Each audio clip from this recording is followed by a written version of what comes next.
UPSC pre 2022 set ए का ये question number 2 है, जहाँ पे इन्होंने रीर और नीर के बारे में पूछा है। चलिए कॉन्सेप्ट समझते हैं।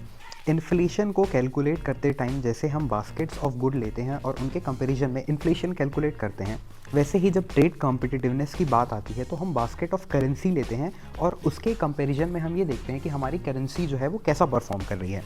रीर denotes real effective exchange rate, जहाँ पे जो एक्सचेंज रेट है वो इन्फ्लेशन एडजस्टेड होता है और इन्फ्लेशन एडजस्टेड परफॉर्मेंस को डिनोट करता है। नीर जो है नॉमिनल इफेक्टिव एक्सचेंज रेट है, जो कि actual performance of currency without inflation दिखाता है। नीर है वो इंक्रीज होता है तो हम ये समझते हैं कि रुपी एप्रिशिएट कर रहा है, वही नीर की वैल्यू अगर डिक्रीज हो रही है तो हम ये समझते हैं कि रुपी डेप्रिशिएट कर रहा है। अब क्वेश्चन पे आते हैं।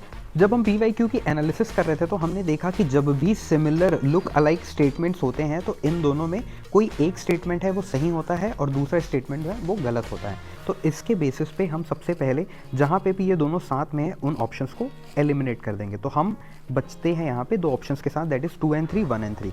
अब यहाँ पे 3 जो है वो कॉमन है तो 3 ऑटोमेटिकली यहाँ पे करेक्ट हो जाता है।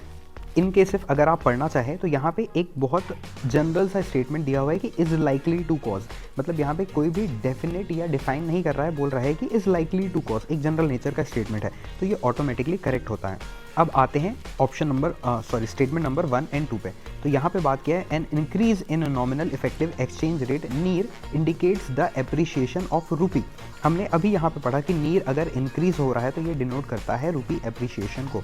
तो हमारा ये जो स्टेटमेंट नंबर 1 है वो यहाँ पे सही हो जाएगा और इसी के साथ हम आंसर पे आएंगे, दैट इज C, 1 and 3। ऐसे ही क्वेश्चन के एनालिसिस के लिए सब्सक्राइब कीजिए स्थित प्रज्ञा इनसाइट्स।